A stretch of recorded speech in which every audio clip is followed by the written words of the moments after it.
Malayo pa, pero malayo na. Hanggang saan kaya ako dadalhin ng pangarap ko? Yan yung tanong na palaging tumatakbo sa isip ko. Na marahil, ganun din sa isip mo.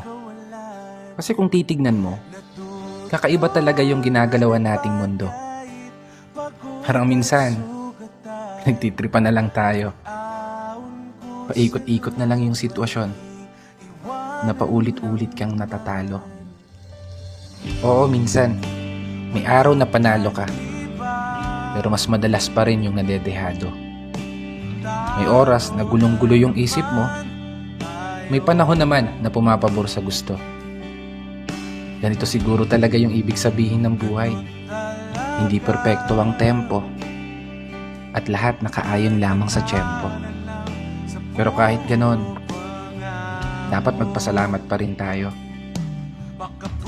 Kasi isipin mo naman, sa likod ng napakaraming beses na pagkatalo mo, eto ka pa rin, nananatiling nakatayo, sinusubukang ipanalo.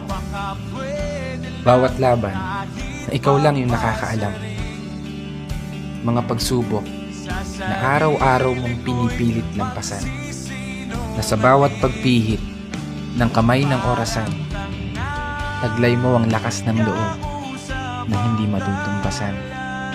Malayong malayo ka na dun sa dating ikaw na nag-uumpisa pa lang. Ibang iba na yung katayuan mo ngayon, bigaya ng nakaraan.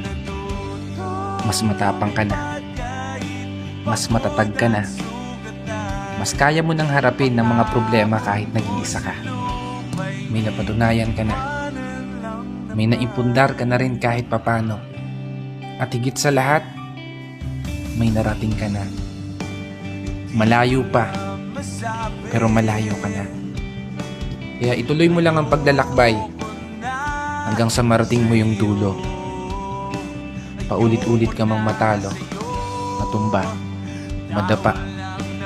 Diretso ka lang ayon sa plano. Pero sana, lagi mong tandaan ang hindi kong payo. Huwag mong kakalimutan palakpakan ang sarili mo para sa mga laban na tahimik mong naipanalo.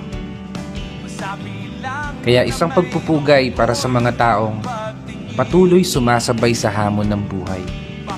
This is your brother Matt for today's video.